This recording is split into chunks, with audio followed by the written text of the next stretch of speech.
बरात को हाथ छुयो नहीं, नैनन के जल से पग धो। पानी परात को हाथ भी नहीं लगाया, छुआ तक नहीं। भगवान ने विचार करना शुरू कर दिया, सुदामा के चरण को किस जल से पखारूं? अगर साधारण जल को लेकर के आता हूं तो ये जल सुदामा से बड़ा नीचा लगेगा, और अगर गंगा जल से पखारता हूं तो हमारे चरणों से निकली है विष्णु पदाम्बुज से निकली, तब ब्रह्मा कमंडल वाई गई गंगा, कीन प्रयास भगीरथ ने तब शंकर शीश समाई गई गंगा। अगर गंगा जल से पखारूं तो हमारे चरणों से निकली है, और ये हमसे श्रेष्ठ बनकर के बैठा है। भगवान ने विचार किया, अगर गंगा हमारे चरणों से निकली है तो आंसू हमारी आंखों से निकलेंगे। अपने अस्त्र बिंदुओं से सुदामा के चरण को पखारा है।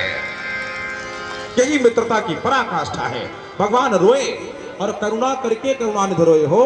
जिनको करुणा का सागर कहा गया, सत्य शपथ करुणा निधान की, जो करुणा का सागर बनकर के बैठा है ना, वो ऐसा रोया, ऐसा रोया। देख सुदामा की दीन दशा, करुणा करके करुणा निधि रोए। सुदामा के चरण के भवाई को देख करके गोविंद से रहा नहीं गया, भगवान रोने लग गए। एक मित्र की मित्रता याद आ गई।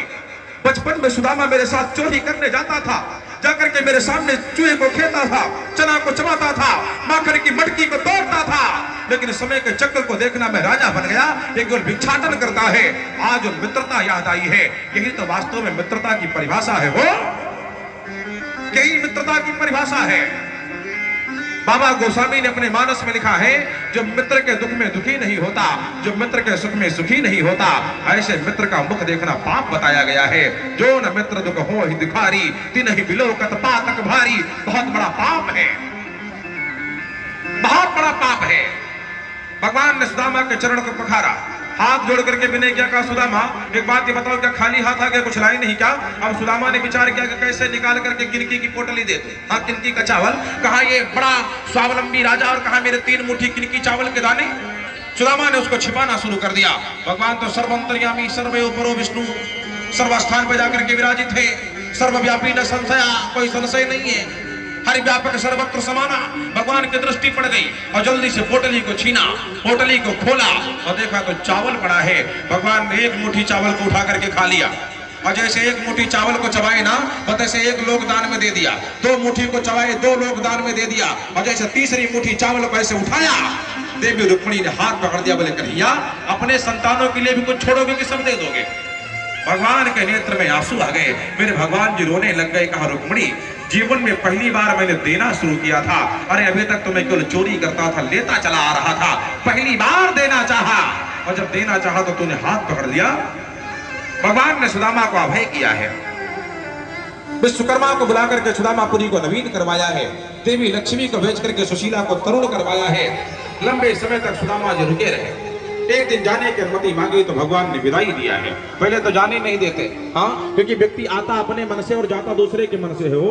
हम अपने मन से जाएं लेकिन जाएंगे दूसरे के मन से। जैसे अभी हमारा सौभाग्य है, हमारा क्या सबका सौभाग्य है, हमारी व्यास गद्दी पे वाम भाग में बैठे हुए हमारे आनंद जी, हाँ, ये बैठे हैं, जो टोपी में कितने मस्त लग रहे हैं, देखो जरा।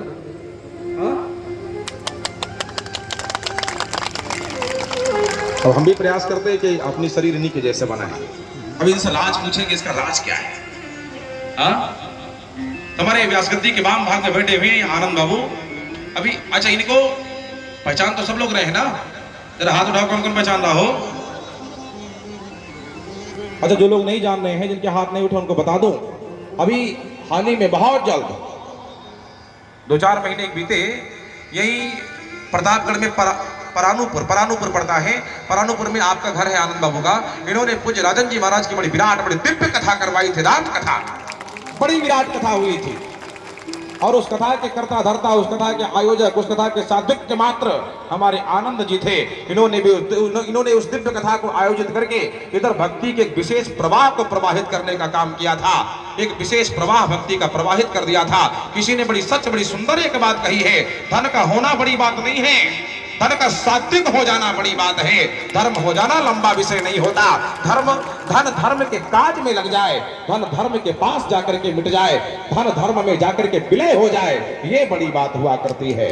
हाँ, धन तो सबके पास में था, इंद्र के पास भी धन था, अमृत के कलश को लेकर क्या गया स्वामी सुखदेव ने कहा कि मुकाचम किम मणि महान, ए दुष्टेंद्र भाग जाओ वरना मार करके भगाएंगे। हाँ, अरे कहा ये कथा रूपी जैसे बहुमूल्य मणि, और कहा ये कांच का तुम्हारा अमृत, अरे इसको लेकर के भगो, वही धन धन्य है हो जो धर्म के कार्य में लग जाए। तो आज आनंद जी का पदार्पण यहाँ पर हुआ है, एक बार ताली बजा के जोरदार इनका स्वागत करिए। पहले ऐसे लोगों की आवश्यकता हमको, हमारे माँ भारती को है। हाँ, ये तरुण है, जवान है, और आज हमें आवश्यकता, अगर भारत को अखंड हिंदू राष्ट्र बनाना है, सनातन संस्कृति को मजबूत करना है, तो युवाओं को लेकर के चलना पड़ेगा।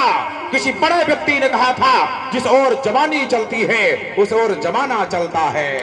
हाँ, अगर जवानी को झकझोर में लेकर के आना है तो जवानी को अपने जवानी के कंधों को पकड़ना पड़ेगा, जवानी को अग्रसर करके चलना पड़ेगा। हो वृद्धों का अनुभव मिल जाए और युवाओं का संबल मिल जाए, हमारा भारत सदैव हिंदू राष्ट्र था और आज पूरा हिंदू राष्ट्र हो जाएगा। हाँ, और मैंने तो एक दिन कहा था, ये कोई ये मत कहे कि हमें हिंदू राष्ट्र चाहिए, हिंदू राष्ट्र करना, हिंदू राष्ट्र है बशर्ते युवाओं को जगा करके हिंदू बना दो। बस उनको जगा करके हिंदू बना दो, उनके मस्तक पर चंदन लग जाए, सर पे टोपी, सर पे शिखा रख जाए, हाथ में तलावा बन जाए, देखियो पवित्र पहन जाए, जिब्या पर गायत्री राम का नाम आ जाए, बस हमारे माँ भारती को छेड़ने वाला कोई जगत में पैदा नहीं हुआ।